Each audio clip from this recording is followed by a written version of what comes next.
Convido a doutora Lenir Santos para fazer uso da palavra e abrir oficialmente este terceiro Fórum Internacional Síndrome de Down. Bem, boa noite a todos. É um prazer muito grande estar aqui hoje abrindo o terceiro Fórum Internacional Síndrome de Down. Então, agradeço a presença de todos e desejo que todos realmente aproveitem bastante, né, esses 3 dias que nós estaremos aqui. Eu gostaria de cumprimentar aqui a nossa mesa, né, aqui do meu lado, Tiago Ferrari, que é o presidente da nossa Câmara Municipal. Ele é muito jovem, nós estávamos até conversando sobre isso, e ele já teve, inclusive, um papel muito interessante quando ele foi subprefeito aqui de Barão Geraldo, nos auxiliando aí na fundação, com a questão do estágio, que nós tivemos com ele aí um período.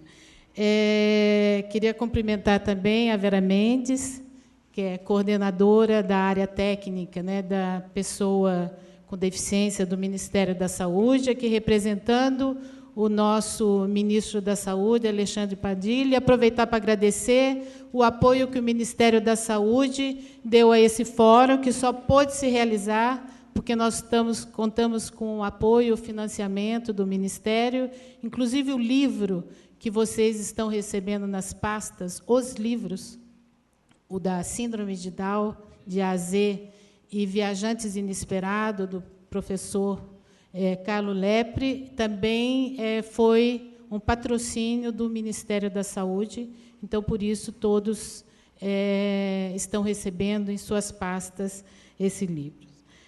Queria agradecer também a presença aqui da Luciana Cugliari, advogada, amiga nossa, pessoal, e ela está hoje representando o secretário de Estado da Saúde do Estado de São Paulo.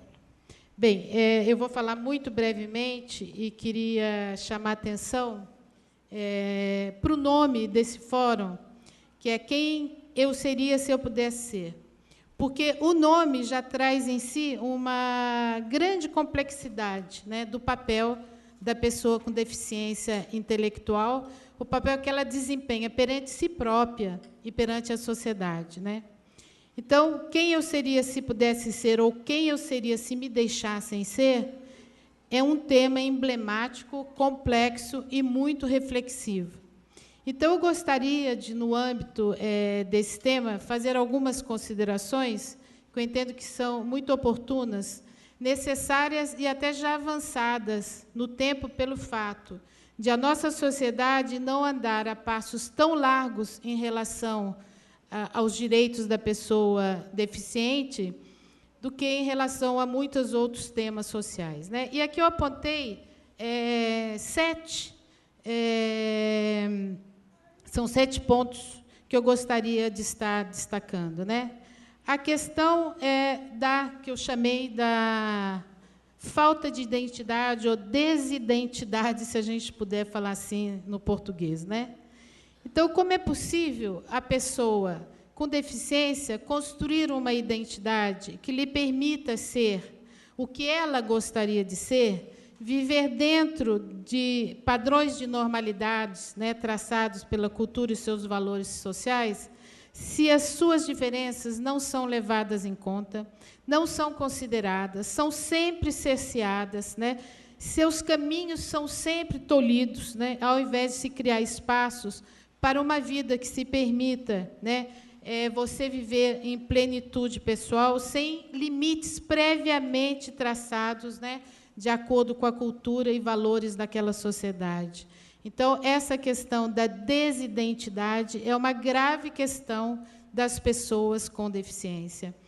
O segundo ponto é a questão do incapacitado ou descapacitado ou sem potencial, né? Como você pode ser potencialmente capacitado se desde o seu nascimento lhe é conferido o título de descapacitado, de incapaz, de sem eficiência?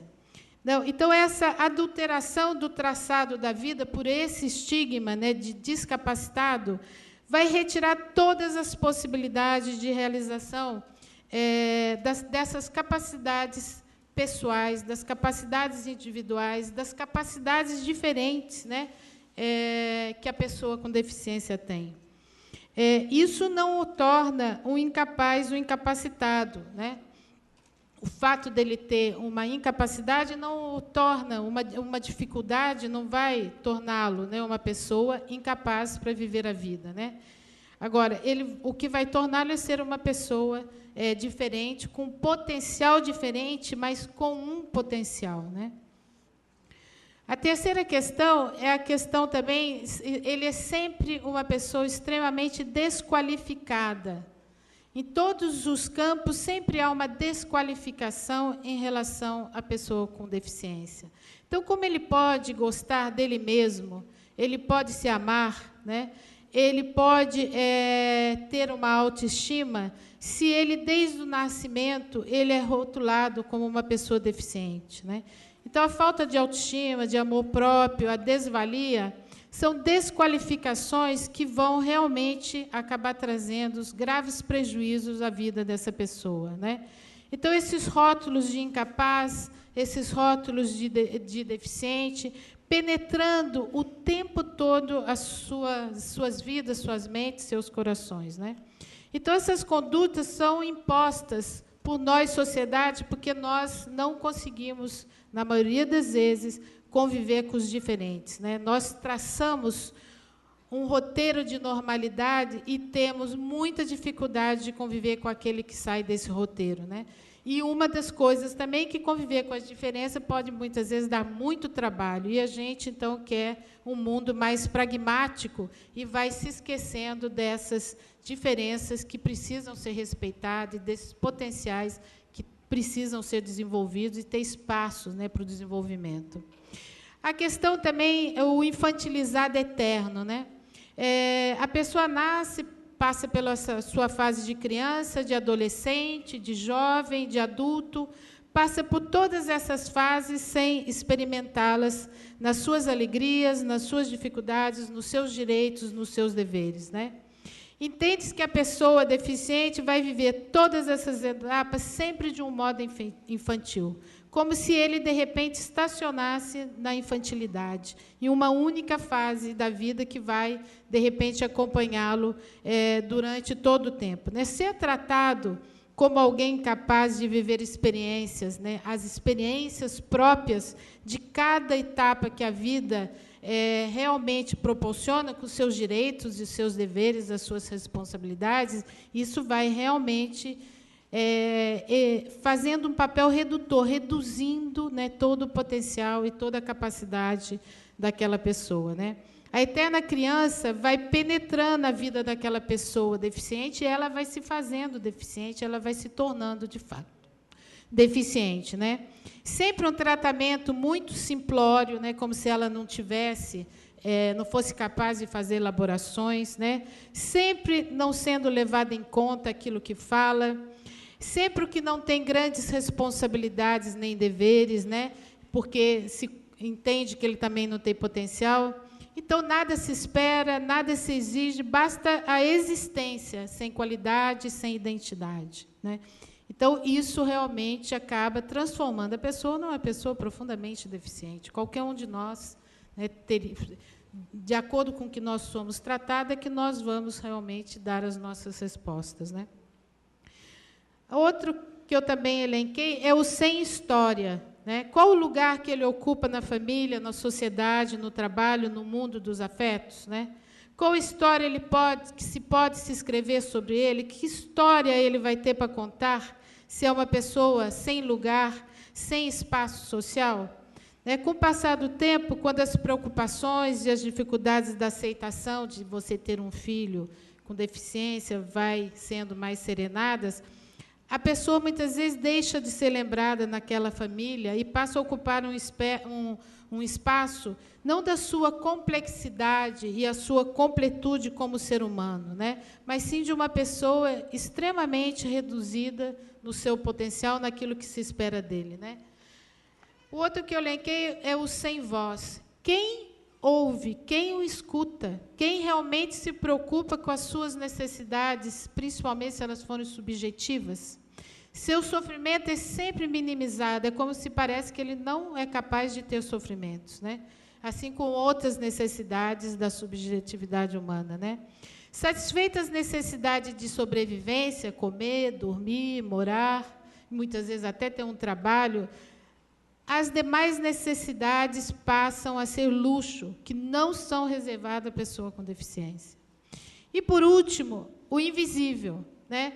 Com o passar do tempo, que a pessoa vai envelhecendo, ele vai se tornando invisível. E se alguém perguntar para ele quem você seria, se pudesse ser, né? Ou se tivesse podido ser, ele nem saberá responder muitas vezes, tendo em vista ter vivido uma vida alienada em torno de seus desejos, né? Vivendo num mundo de isolamento de si mesmo e da sociedade. Então, eu gostaria aqui, esses são os 7 pontos que eu elenquei, que eu achei oportuno da gente estar fazendo reflexão em cima do tema do nosso terceiro fórum, né? E também me lembrei de 2 coisas. Uma que me ocorreu bem no começo, logo depois que a Andréia nasceu, a minha filha, e que eu morava no Rio de Janeiro, e eu vim morar em Campinas. E eu fui depois trabalhar um período na Secretaria de Estado da Saúde, onde a Luciana hoje está trabalhando. E a gente já estava construindo a Fundação Síndrome de Down aqui em Campinas, e eu estava naquela busca de conseguir arranjar recursos para a gente poder construir a Fundação. Não construir um prédio, mas construir a ideia da Fundação Síndrome de Down. E daí, como eu estava trabalhando dentro do governo, em São Paulo, eu fui atrás de onde a gente poderia obter recursos, né, para poder ter essa atuação, né, dentro de entidades sem finalidade lucrativa, né, da sociedade. Daí me disseram que era na área da promoção social, que era a Secretaria da Assistência Social ou Promoção Social, acho que na época chamava Promoção Social. Ou no CEAS, que era um conselho de assistência social, que era nesses 2 lugares que eu poderia obter recursos. Daí eu fui atrás para poder descobrir como se fazia, e daí eu acabei descobrindo que esses 2 locais, a Secretaria da Promoção Social e o Conselho de Assistência Social, eles cuidavam do assistencialismo, a assistência social que tem aquele papel de promover os mínimos existenciais, que são, de fato, para as pessoas carentes, as pessoas pobres. Tanto que hoje, na Constituição, que nós temos a Seguridade Social com 3 áreas, né, que é a saúde, a previdência social e a assistência social. E a assistência social está escrito na Constituição, é para você assistir as pessoas carentes, as pessoas pobres, aquelas pessoas que realmente lhe faltam o mínimo para prover a sua dignidade humana. Daí eu pensei, mas o que isso tem a ver com a pessoa deficiente? A pessoa deficiente não pode estar, de repente, amparada num campo que ampara as pessoas pobres, as pessoas carentes, as pessoas que não têm o mínimo para sobreviver. Falei, as pessoas com deficiência é outra necessidade que ela tem, e por que só tem espaço nesse campo? E isso me intrigou muito, porque falei, a educação não pode dar dinheiro para uma... Não, a educação não trabalha com deficiência. A saúde, nem se pensar, nem pensava. A saúde era impensável imaginar alguma coisa da área da deficiência na Secretaria da Saúde. Eu fiquei muito indignada. Eu me lembro que eu fiz uma carta daí para quem dirigia, na época, as autoridades, tanto que dirigia a Secretaria de Promoção Social, quanto que dirigia a Secretaria, o Conselho de Assistência Social, dizendo qual era o espaço verdadeiro naquele governo democrático, né, que para as pessoas com deficiência se reservava a ela apenas um espaço no âmbito do assistencialismo.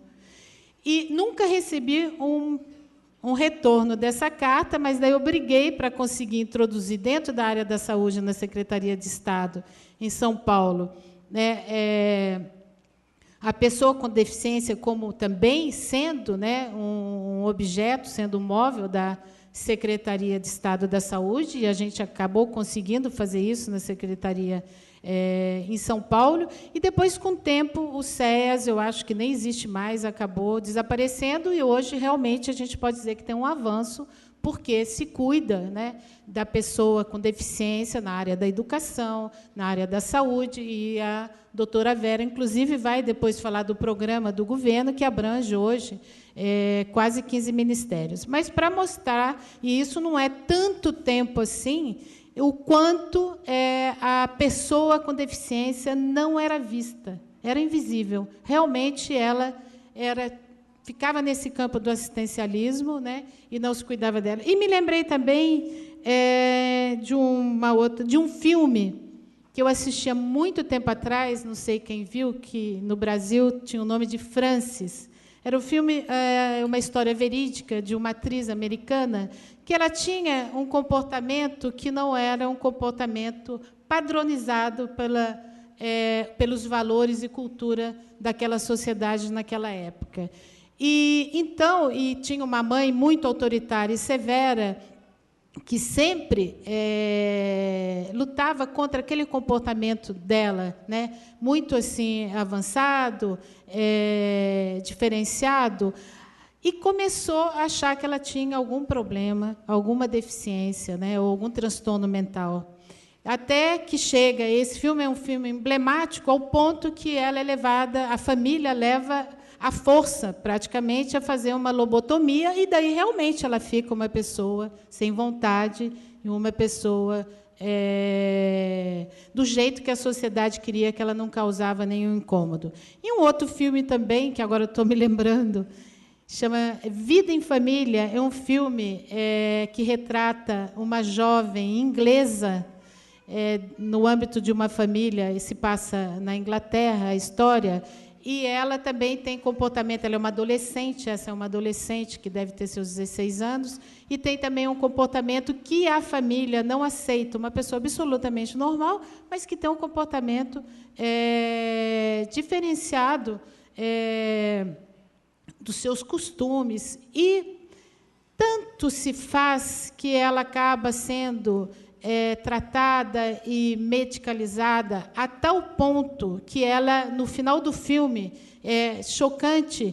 Eu tenho um professor de transtorno mental, não, um psiquiatra, dando aula, e ele, de repente, traz uma pessoa para mostrar um exemplo de uma pessoa esquizofrênica, e essa jovem, que, na realidade, era uma jovem absolutamente normal, e que a sociedade conseguiu transformá-la numa pessoa com algum tipo de deficiência psíquica. Então, pior ainda é quando a pessoa já nasce com algum tipo, tá certo? Com algum problema. Então, nós temos que ser muito atentos, muito ligados, para a gente não transformar todas as pessoas com deficiência em pessoas, de fato, incapazes, né? E, por fim, eu gostaria de destacar aqui, que eu realmente agora vou finalizar, o trabalho da Fundação Síndrome de Down nesses 26 anos de história. E gostaria aqui de destacar que foi uma ideia de pais, né? Na realidade, foram 3 famílias que se uniram. Está aqui o Ulisses e a Juliana, filha, e está ali o Cláudio e a Cristina. Eu não estou vendo o Léo, né? E nós, na realidade, nos juntamos para poder construir na garagem, foi numa garagem, começamos numa garagem, a Fundação Síndrome de Down, que hoje tem 25 anos.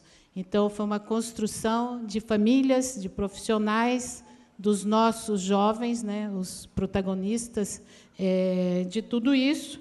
E eu queria, então, e hoje nós somos uma fundação que já passamos por escola especial e por várias modalidades de atenção à pessoa com deficiência, e hoje a Fundação atua, na realidade, em favor, né, da pessoa com deficiência intelectual, né, sempre no sentido de colocá-la como centro das atenções, centro das preocupações, centro do nosso trabalho, centro dos nossos serviços. Não, a gente não quer pautar a vida dessas pessoas, tampouco tolera o seu papel social e individual, né? Então, a Fundação tem um papel hoje de atuar no sentido de apoiá-la para caminhar, de apoiá-la nas suas diferenças, nas suas necessidades, nas suas responsabilidades que elas devem ter, nos seus direitos, nos seus deveres. Então, a Fundação hoje, o que ela tem é um olhar e uma atuação centrada no desenvolvimento da pessoa, considerada nas suas diferenças. A gente não pode temer essas diferenças. Então, bom fórum a todos, agradeço a atenção, obrigada.